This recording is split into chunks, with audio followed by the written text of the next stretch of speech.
25 hours of labor, 6 hours of persistent back labor, 72 minutes of pushing, 0 hours of sleep. But that baby hit her chest. She looked up at me and said, "I cannot wait to do that again."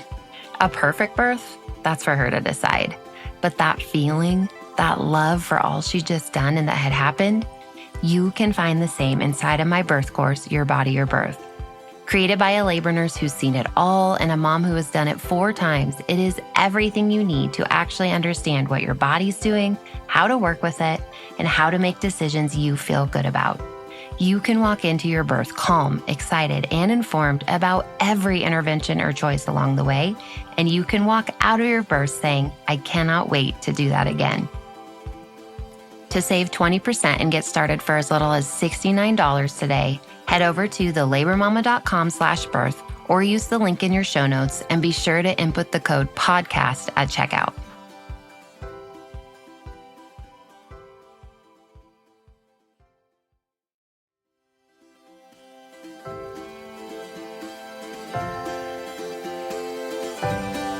Motherhood is all-consuming. Having babies, nursing, feeling the fear of loving someone that much. And there's this baby on your chest and boom, your entire life has changed.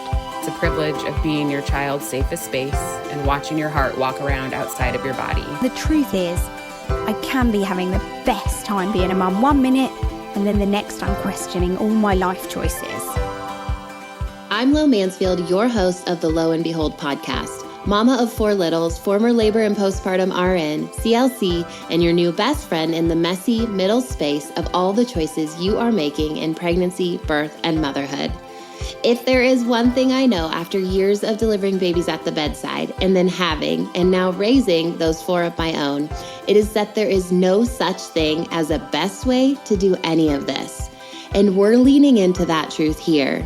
With a mix of real life and what the textbook says, expert insights, and practical applications, each week we're making our way towards stories that we participate in, stories that we are honest about, and stories that are ours. This is the Lo and Behold podcast.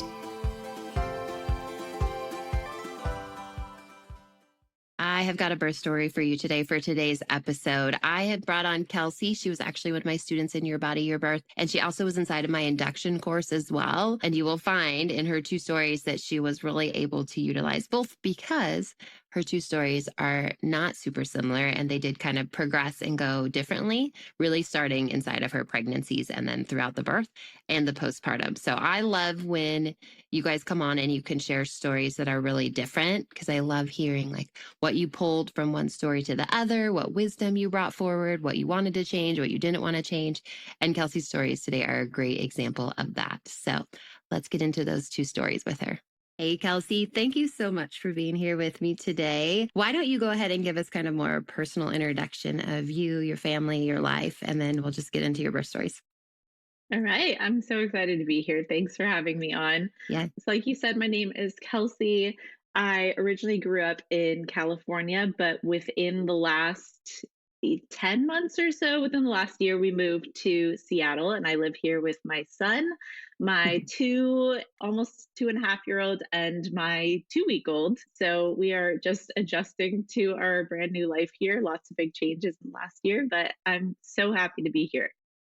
I love having the really fresh perspective on here. I had a student a while ago come on and share, and right after her birth, I said, "Do you want to come on now?" And she said, "Not yet. Like, give me some time to process," because I think there's the people who are like, "Yes, it's right here, and I want to share all of it before I forget or whatever." And then there's the people who are like, "No, I need a little bit of space or time," and then I'd love to share. So I think it's really fun to have that really fresh perspective. Yeah. Okay, so we're going to share both of those stories like we talked about before. Why don't you just kind of get into the beginning of that first one and even getting pregnant or deciding you want to have kids or however that looked like for you guys? Yeah. So my husband and I got married in 2019, and we decided to wait a couple years to get pregnant, but we always knew that we wanted kids. And at the beginning of 2022, I was like, okay, it's prep time. So I met with a nutritionist. I started tracking my cycle. I was taking my temperature every morning. And then by July, when we finally decided, okay, it's go time, I'd had like 6 months of data collected. So we actually got pregnant really quickly, partially due to luck, of course. And then also, I think just knowing like the exact day I ovulated and everything. So that was July 2022. That part was easy. And then the pregnancy was not so easy. I get very sick in both my pregnancies, but the first time really took me by surprise. I was vomiting multiple times a day, starting from 5 weeks until about 18 weeks the first time around. And so at least I was expecting some nausea, but it's still like the constant vomiting took me by surprise. And then at the 20-week anatomy scan is when we got some not so great news that kind of flipped the whole pregnancy on its head. Everything with baby looked good overall, but the maternal fetal medicine doctor, the MFM, came in and said, hey, I hate giving this diagnosis, but your baby has something rare called an umbilical vein varix, which essentially means that there's like a bubble in the baby's umbilical cord on the inside. So when it inserted into the baby's belly button, there was a bubble in that vein that, as she put it, leads to a higher risk of stillbirth. And that, just hearing that word was like really scary in the moment. My husband and I tried to stay really calm, but then we went home and cried our eyes out and looked up everything. And she had warned us in advance, like, don't Google this. But of course you Google it and you see all these horrible things. But as we talked more with our doctors about it, it just meant that we were going to need a lot more monitoring. And I guess I should explain that the bubble could lead to clotting because the blood doesn't flow as smoothly through it. So we would have appointments pretty frequently from the 20-week scan until 32 weeks. I think like every 3 weeks we were getting gross scans. We had to have a fetal echo where they check on the baby's heart. That was like an in-depth 1-hour scan. So it was just, there was a lot. And then starting at 32 weeks, we had 2 to 3 appointments a week with a biophysical profile and an NST. And then one of the things that actually like impacted me the most when we got that diagnosis is the MFM said, you're going to be induced between 37 and 39 weeks. And I had always dreamed of having an unmedicated, completely like spontaneous natural birth. So this was like a really big shock and something that I grieved a lot, just grieving the loss of a normal pregnancy and the loss of the delivery that I had always wanted. But eventually, like as we got further into the pregnancy, all of his scans were coming back pretty good. We did get sent to labor and delivery a few times because he kept failing his NST, which was, I think, just stubbornness, now knowing his personality. We were able to keep going, and I was able to advocate throughout that process, hey, I want to go as late as possible. I want the 39-week induction. He is showing like that he's doing well. During that time, I actually took your class, Low, Your Body, Your Birth, and I also took the induction class. So I felt really prepared to just advocate and ask that we wait. And so eventually they did agree to the 39-week. And then we went into our induction day, and that kind of leads into the birth story. Yeah, let's get into it. I mean, I think you set us up really well. All of the BPPs and the NSTs and all of that, just in case people aren't familiar with that, the NST is when you go in and we put the monitors on, and basically it's like heart rate, contraction, kind of what you might be thinking of when someone's going in and then getting baby checked on. The BPP is adding in an ultrasound, and the NST, it becomes a lot more. And so it's not like a quick 20-minute in and out. Like I'm sitting here thinking you were in there 2 to 3 times a week, multiple weeks in a row, and you talked about mourning the loss of a normal pregnancy. And I think that's such a significant part about pregnancies like this, is that you have stepped outside of the bounds of normal. And normal pregnancy feels hard enough as it is, right? And you added a lot more appointments, a lot more hours, a lot more time away from like work, practically speaking, and things like that. So just, what I imagine you were ready to meet the baby because all of that was so much in your brain and heart. And then also battling the, like, I don't really want to be induced. So just such a juggle there as you kind of walk into your induction. Yeah. And like you said, it's not a 20-minute scan. Like the BPPs, they usually No. ended up being close to an hour, and Yeah. we'd have to wait and be like, oh, has he had the normal amount of practice breaths yet? Has he done Right. the average kicks? And that whole time, I know in the back of my mind that if he fails this and we have to get sent to labor and delivery and he Mhm. fails again, this baby might need to Mhm. come out right now, because failing it means that he's not doing well inside of me. And Right. they kept repeating that he is safer outside of my body than inside once he's like fully cooked, and if they see any Mhm. signs of turbulence. So Right. it was a stressful pregnancy. Turbulence. Yes. Yeah. Yeah. Okay, well, let's get into the induction. Yeah. Yeah. So it was a lovely induction. I'll just say that from the very beginning. I had been very nervous because I've heard all these horror stories of your Mhm. body's not ready, it's going to take a very long time. And when we first came in, it was a Monday at about 7 p.m. and they said, you're at a zero, like you're going to be starting Yeah. from scratch here. And we're going to start you with Cervidil. We'll give you the dose. I don't know what the right terminology is. They'll start me on Cervidil tonight, and then Mhm. we're probably going to need to do that 3 to 4 more times. They like prep me from the beginning. So every 12 hours, they had said that they would give me more to try and to ripen my cervix. And Mhm. I was like, oh, great. I'm going to be here for days. Like, this is going Yeah. to take a really long time. But by 5:40 a.m. the next morning, Aiden, who is my almost 2.5-year-old, decided he was going to break my water and get things going on his own. And Nice. I still don't know if that was really just him or if it was the Cervidil causing like some contractions and Yeah. getting things going. But the water broke on its own, and it kind of kickstarted everything into pretty fast gear. They did check me one more time after it broke to see. I guess I had asked to I advocated to hold off on other interventions to just see how my body Mhm. progressed. And after a couple of hours, they checked me and they're like, you're at a one. Like, this hasn't actually moved along. But I was having pretty intense contractions ever since the water had broken. So they started pushing for Pitocin pretty quickly.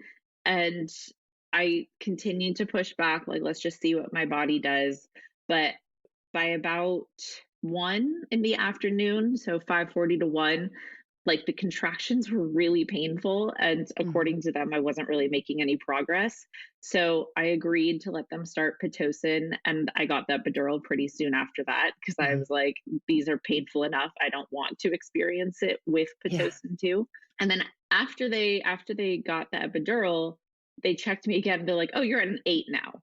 So I don't really know what happened between you're at a 1 and you're at an 8, and Yeah. we need to start all these interventions.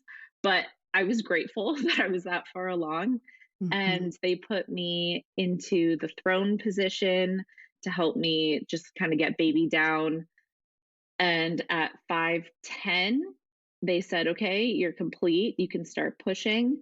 And by 5:40, so less than 30 minutes of pushing later, Mhm. baby was out. And it Mm. was gorgeous and not at all the long period that I had been expecting. I Yeah. did ask when I was pushing for a mirror. Actually, my husband reminded me, like, hey, do you want a mirror? Because he had known my birth plan in advance. So they brought one in, and I was able to like use that to watch my progress as baby was coming out. And then right before the final push, my OB says, Kelsey, do you want to deliver him yourself? And I was like, hell yeah, I do. So I bent over and I was able to pull out his shoulders myself, like once I had done the final push, and pull him onto my chest. And it was just so, so special. Like, Mhm. being able to do that was beautiful. And I wrote in my journal that day, and I had recently looked back on this, but I'd said I did so many things I thought I wouldn't and that I would feel so bad about, but it all worked out, and I have my beautiful baby boy in the end. Mm. And like, that's the feeling that I still carry to this day. It wasn't the birth that I had envisioned, but it was perfect for us. And it was Yeah. really only 12 hours from 5:40 a.m. to 5:40 p.m. of labor, Yeah. which is relatively fast for an induction. So I was just really happy with the whole experience. Yeah. I mean, I love hearing I'm going to say like quote unquote positive birth or induction stories, like you kind of said when you started, because I think we hear the negative ones a lot more, but inductions can go well and they do go well. And it's just important to be able to hold both and know that, like, as we're teaching each other, encouraging or sharing, like if someone else is walking into an induction, maybe one they don't want, they need to know that they also can go well and that they can be hopeful and kind of navigate that line in between. They can be tough and they also can go really well. Yeah. Just kind of setting expectations more And fully, I think, for people.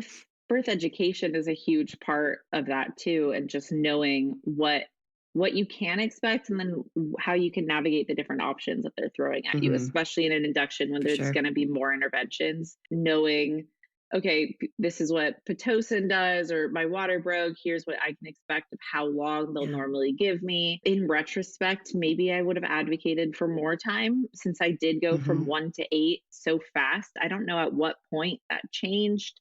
And if the Pitocin was really needed. And then maybe I wouldn't have gotten the epidural if I didn't have, like, if I'd gotten checked before. Like, there's just a lot of what ifs, but it all was beautiful and great. So but it did lead me to making a lot of changes for my second birth, which we can get into. Yeah. Is there anything you want to share about that first postpartum or feeding baby or recovery? And then we can jump from there to getting ready for another baby. Why don't you do the postpartum stuff?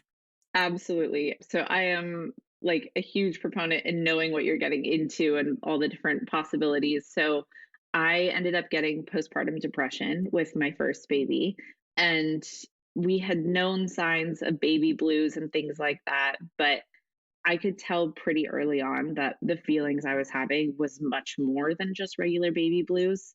So Aiden, my first, was challenging as a newborn. We had all the stress from the pregnancy. I think I carried that in with me into the postpartum experience. But then Aiden also, we soon found out, had GERD, so reflux, but with pain.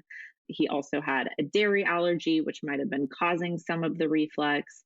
He had symptoms of colic and would just cry all day long. And the feeling of overwhelm that I had was so powerful. And I just threw myself into figuring out what was going on with him. But I didn't ever stop to give myself any kind of break. It was 100%, I need to help my baby, and no time for, hey, I need to take a step back and have some space to just go sit in a room without a baby crying. Knowing that, being able to think through everything that I needed for me and for my baby and ask for more help. I had been hesitant to have my mom help us, hesitant to ask for a meal train or whatever. So we were just trying to balance it all by ourselves, and it was impossible. So within a couple weeks, I started therapy, and when that wasn't making a big enough impact, my therapist suggested that I start Zoloft. So I did that a little bit later. I think I was 4 months postpartum when I started that. But eventually, between those things, asking for more help, and then also just baby getting bigger and starting to outgrow some of the harder things, we started thriving more. And I'd say about 6 months is when I felt like, okay, I've got things more under control now. Was there anything going on with feeding as well during all of that? I know sometimes breastfeeding and postpartum depression, anxiety can kind of hand in hand exacerbate each other. So that makes sense too. It did. So I exclusively breastfed for a whole year. Okay. And I was super proud of that. But it was not an easy journey, because I think the reflux and the dairy allergy were the two biggest factors. But whenever baby would feed, I'd be worried, is he eating too much? Is he not getting enough because he just spit up however many ounces? I also had to personally cut dairy out of my diet for that whole year, which was very challenging. Not fun.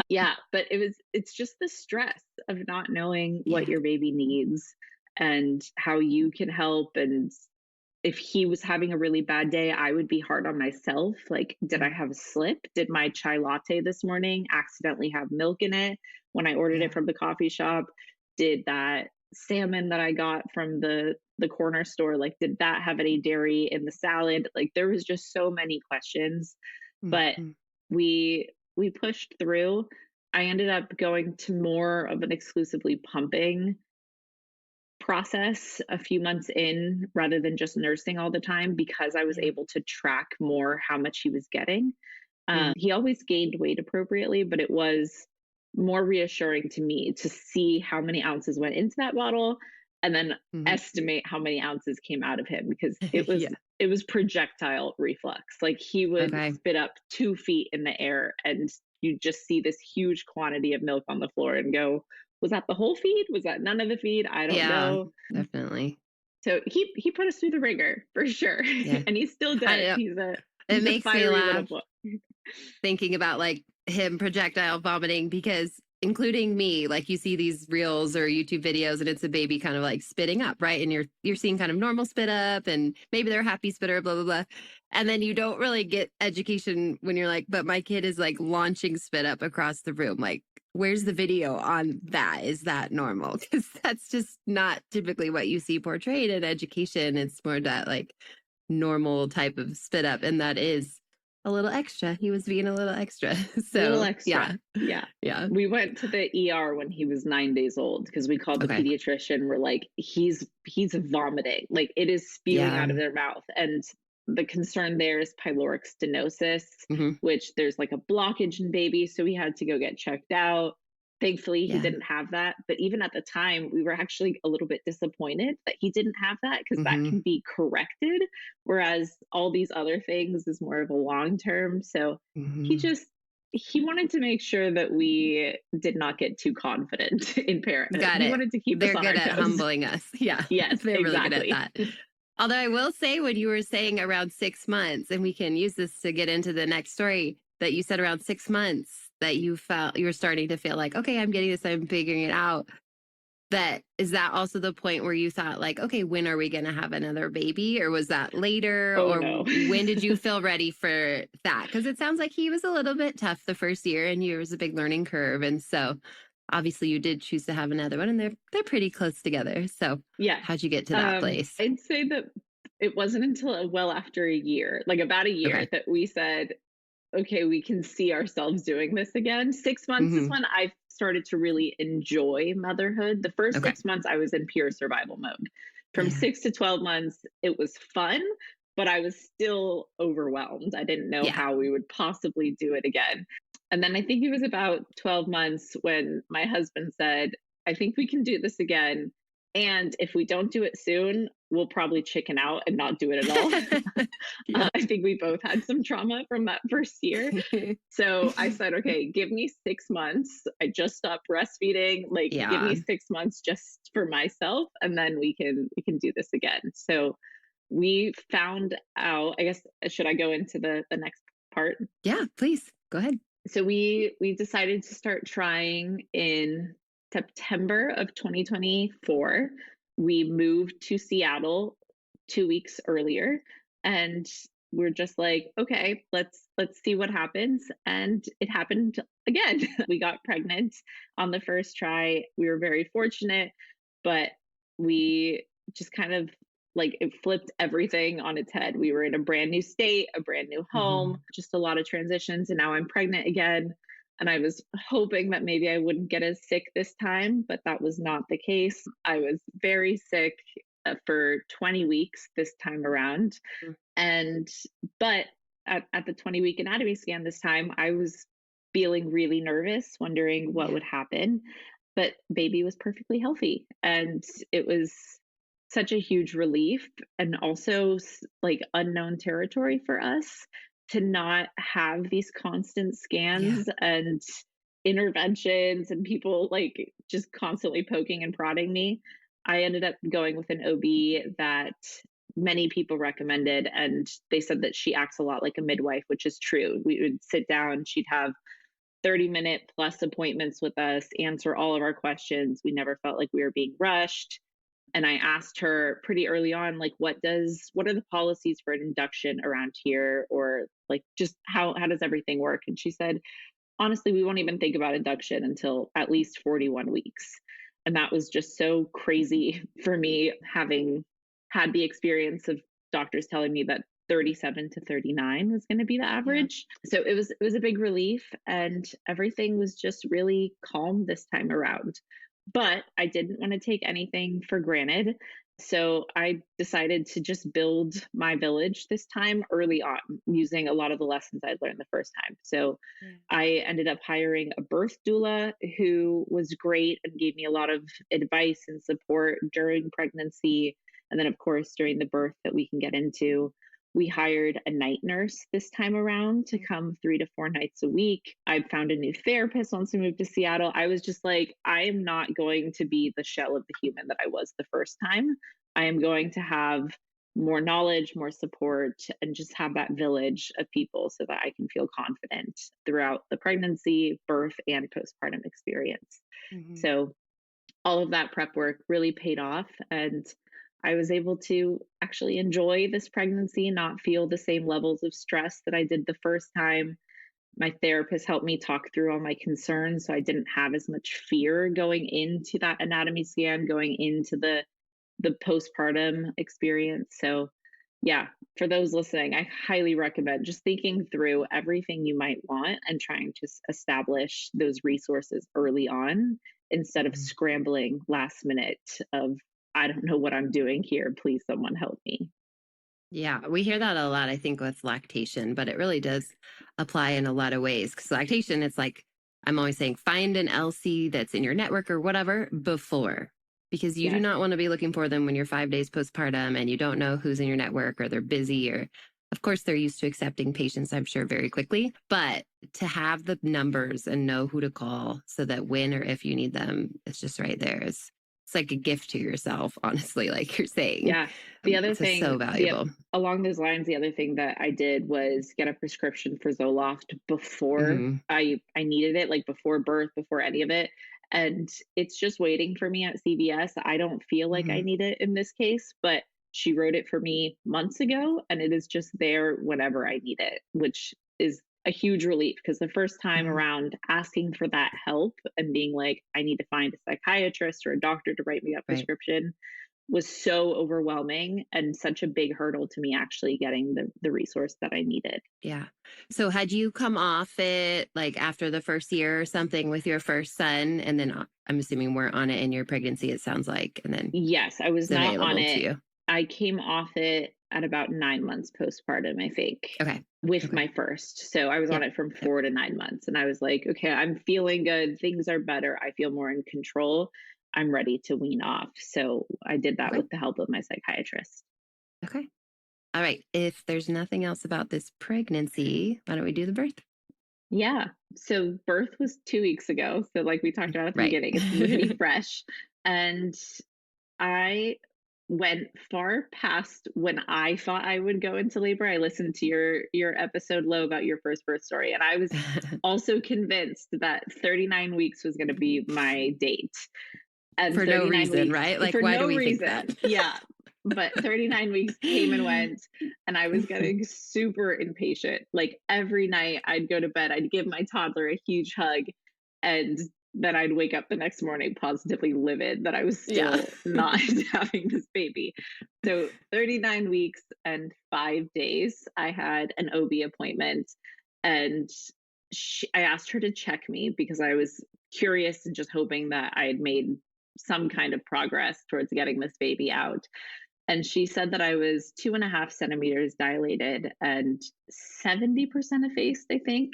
And I was like, okay, what are your thoughts on a membrane sweep? And so she said that she normally sees success around 3 centimeters dilated, that can kickstart labor. And I said, well, 2.5 kind of rounds up to 3. So let's try it, because I am done. I do not want to have this baby inside me anymore.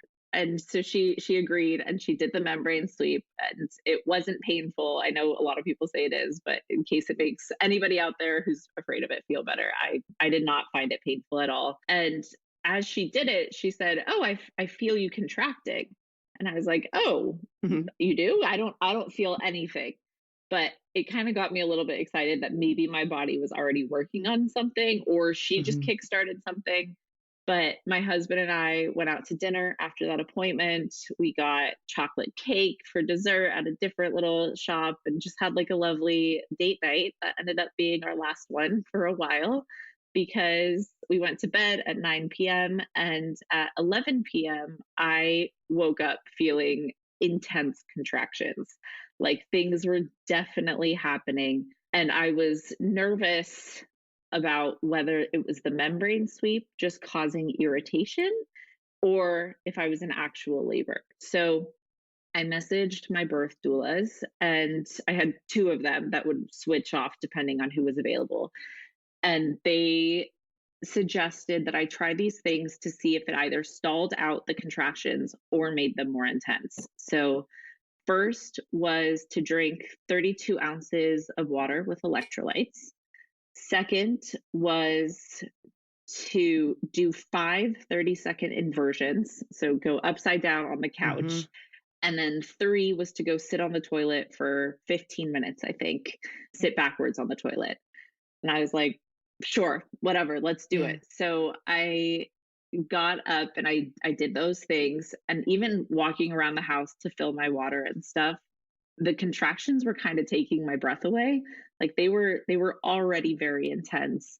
And I started timing them out and they were 5 minutes apart, lasting for about 1 minute. I was like, oh, okay, these are coming quickly. They're intense. We'll see what happens. And by the time I'd finished all 3 of my tasks from the doulas, they were now 4 minutes apart, lasting over 1 minute. And the doulas were like, we're on our way.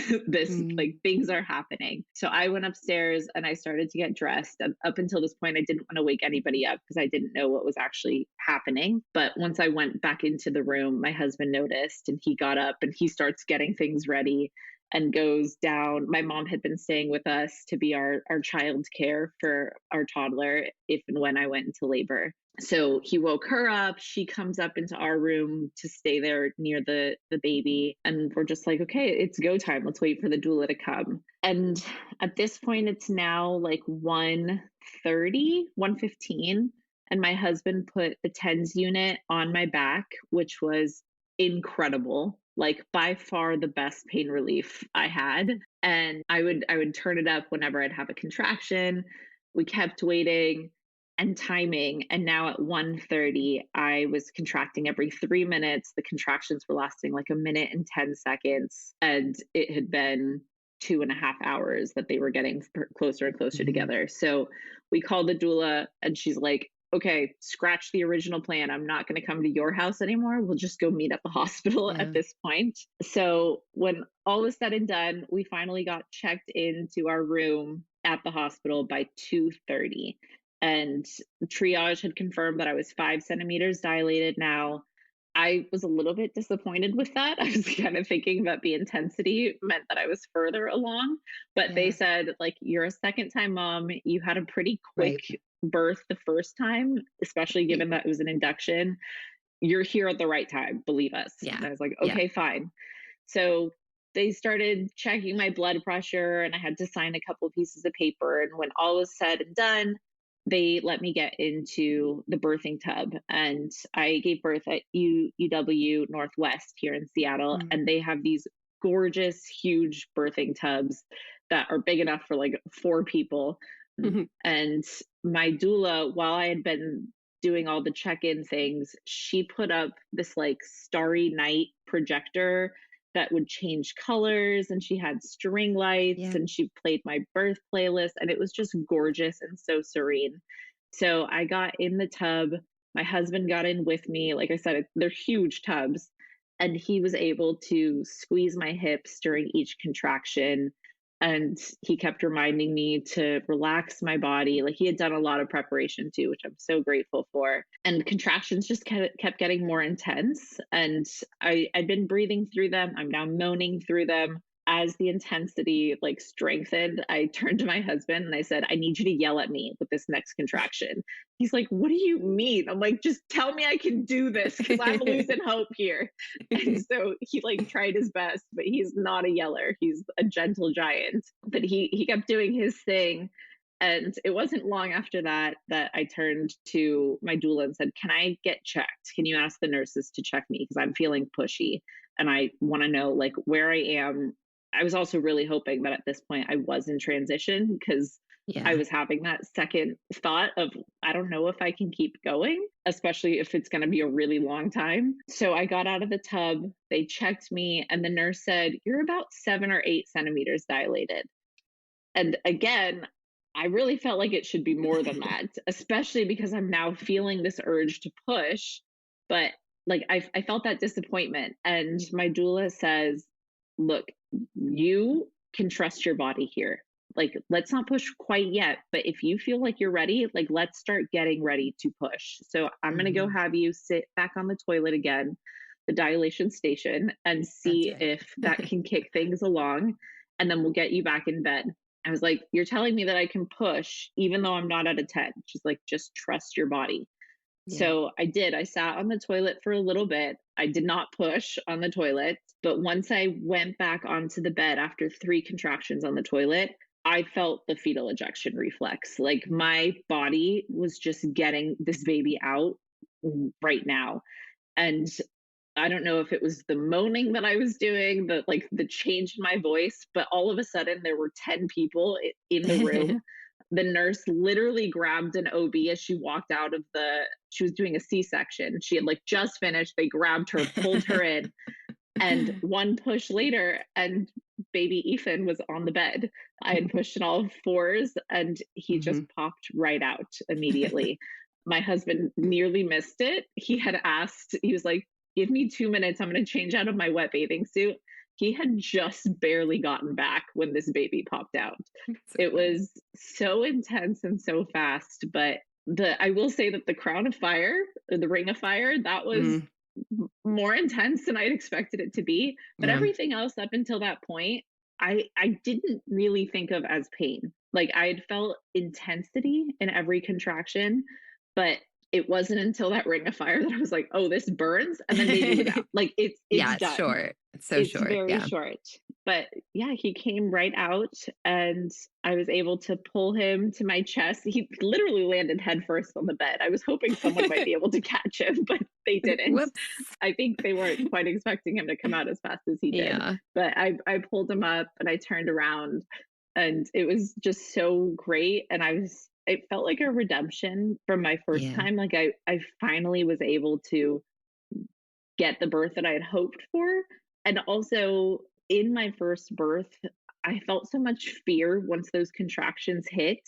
Like I tensed up and I didn't allow my body Yeah. to relax and kind of like flow with the waves. But this time, like I was so focused on just breathing and moaning through them that I felt really powerful coming out of Mm. that second birth and being like, "Wow, I did it. I actually was Yeah. able to do it and let go of all those fears that I had held in my first experience through this." It's really cool to listen to you talk about the difference between the two and fear because I talked about this in an episode about like pain-free birth and the fear tension pain cycle and all that. And I think sometimes people start to think, oh, that's kind of woo-woo, like you're getting a little silly about what does or doesn't hurt or what does and doesn't isn't connected, I guess. But I think it's cool to hear stories when you can say, no, I know I was more scared and it did feel differently, or like I was more anxious and it did feel differently. And that's not to say you're not allowed to be scared or whatever, but just that you could feel and kind of see the difference in the way your body and your mind and your heart were kind of processing what was going on and am I safe and am I okay? And it does. I mean, it does change how it feels and not just if it's painful or not. Like I didn't have pain-free births either. And it Yeah. sounds like, yes, you felt some pain as well, but it can change like your ability to say it was intense but not to Yeah. say like I felt like I was dying, like to kind of navigate that difference. I do think like fear and anxiety, it is really impactful in that, and it's part of this conversation. So I like hearing someone who really felt the difference in two stories. It's cool. For sure. And I mean, the first time I had never felt a contraction before. So once it Yeah. started, I panicked and was like, "This Yeah. already hurts. It's going to hurt more." Like, and now they're talking about Pitocin. That's going to like Right. kill me. Like, I so quickly spiraled into just give me that epidural. But this time, as I went through my pregnancy, I did a lot more prep work of watching on YouTube, Unmedicated births, and seeing how people like breathe through it and move through it. I'd also done one of the tricks that you suggest of holding ice in your hand for a minute and breathing through it. So I was just more mentally prepared going into it. Mhm. And so once it started, it didn't feel like absolute panic at first. It was like, Right. okay, we're going to see how far we can get through this process. And the other thing that I will note, and I don't know that how much this affected it, but my first birth, my water broke at the very beginning. And that Mhm. kind of is what kickstarted. With this birth, my water didn't break until Ethan was born. Like Okay. as he came out is when I had my rupture. So I've heard some people say that having your bag of water is intact makes it less painful. So Yeah. I don't know if that's true, but in my case, like the contractions felt different, both Yeah. mentally from the preparation I had done, but I think also physically having that extra protection and insulation from the bag of waters instead of having baby like just pushing right down and causing all this Mm. extra pressure, I think played a role in it too.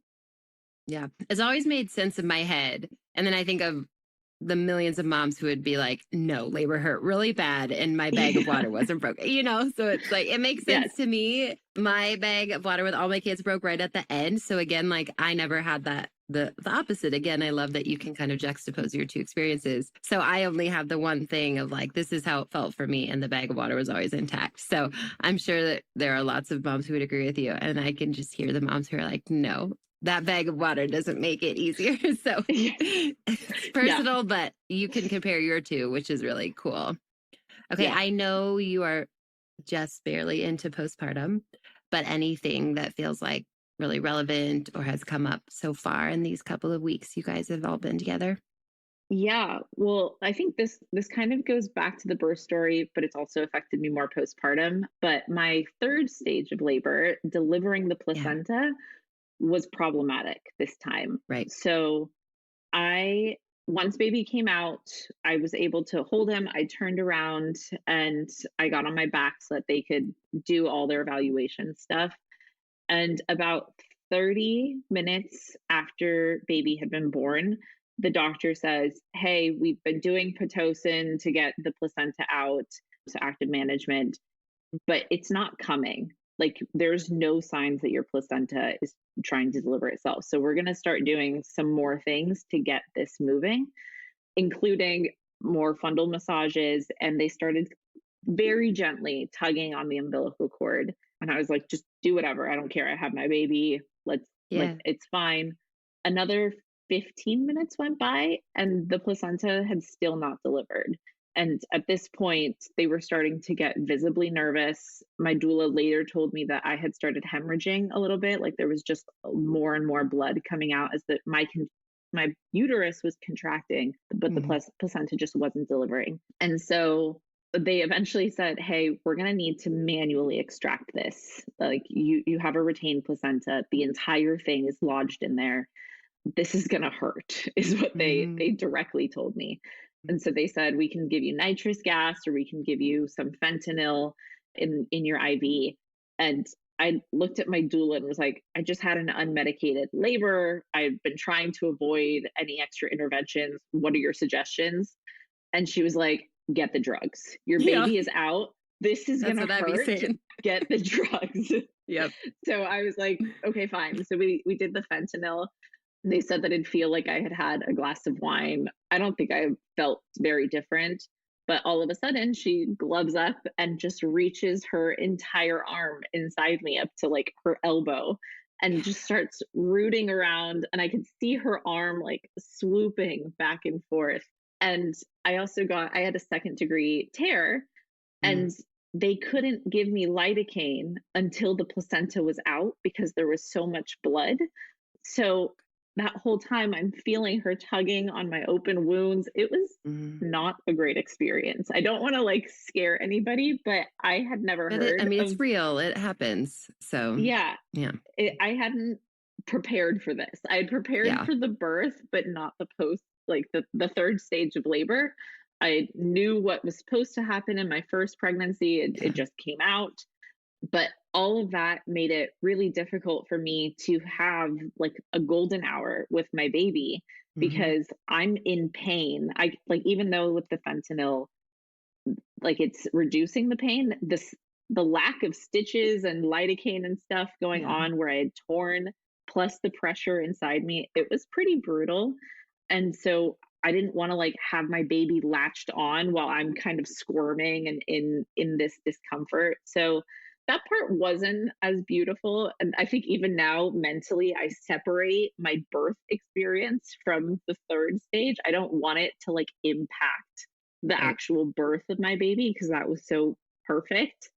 But it wasn't something that I was expecting. And so to answer your question, postpartum, I feel like I've been a lot more tender this time around than I was the first time. I've had more cramping in my sides and just feeling like this dinner plate size scab that people talk about from your placenta detaching is like extra tender this time around.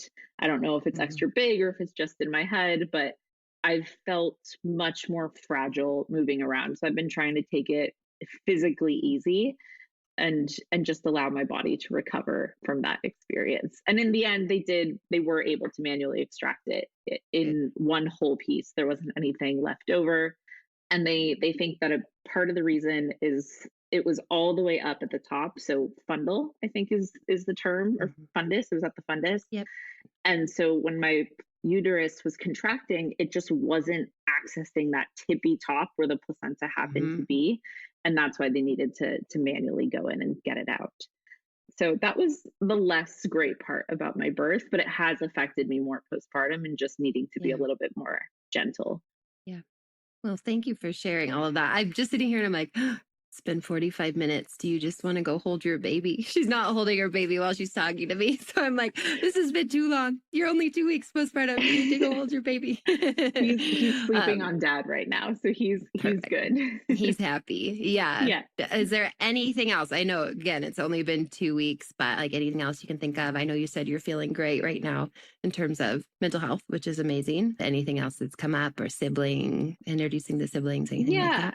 I'd want to give some hope to anyone nervous about going from 1 to 2. I know everyone has their own experience of like, it's going to be extra hard. How am I going to manage everything? What's the sibling going to do? And in my case, it is pretty fresh. We're coming up on 3 weeks soon, but it has been so much better than every fear that I had concocted in my head. Good.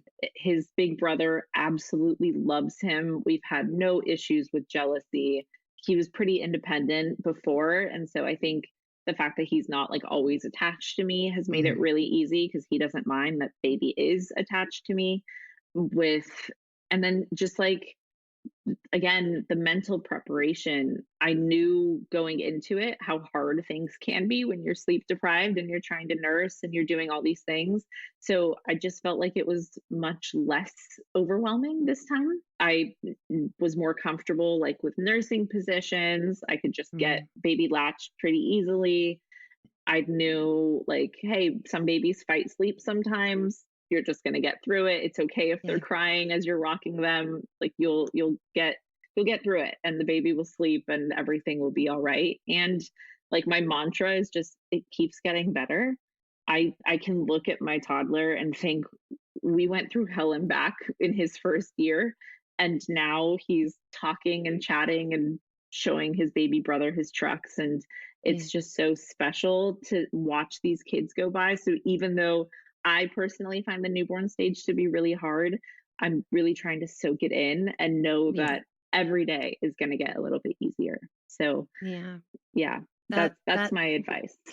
That second time or third, fourth, whatever wisdom that you pull forward, it just changes the story every time. There's a piece that can't be bought. I don't think it can be found in a course, which maybe I'm not supposed to say that since I have my own, but like the own wisdom, that hard fought for wisdom that you get is just, it's something you have to find and get, and then you get to bring it with you in the next one. And I think it just like changes everything. So I'm super proud of you. Thank you for your time today too. Again, you look great. You look delighted to be here. And I know that having a almost 3-week-old is a lot. So thank you for that. Okay. One fun question. maybe I can guess the answer, but you can surprise me too. What's just something in life right now that is just bringing you tons of joy? It's probably the baby and the boys, but if it's something else, that's great too.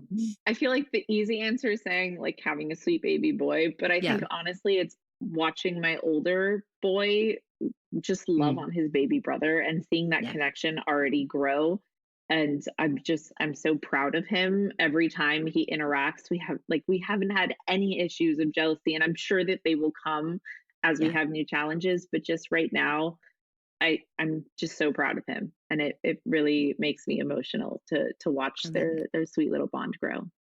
It's the best thing. I love it. It is. Okay. Well, thank you so much, Kelsey, for your time. It was a joy to hear the whole thing and not just, DMs and messages. So it's fun for me too. Thank you so much. I love the podcast. I'm excited to keep listening. Thanks, Fred. Good luck. Thanks. Thank you so much for listening to the Lo and Behold podcast. I hope there was something for you in today's episode that made you think, made you laugh, or made you feel seen. For show notes and links to the resources, freebies, or discount codes mentioned in this episode, please head over to loandbeholdpodcast.com. If you aren't following along yet, make sure to tap subscribe or follow in your podcast app so we can keep hanging out together. And if you haven't heard it yet today, you're doing a really good job. A little reminder for you before you go. Opinions shared by guests of this show are their own and do not always reflect those of myself and the Labor Mama platform. Additionally, the information you hear on this podcast or that you receive via any linked resources should not be considered medical advice. Please see our full disclaimer at the link in your show notes.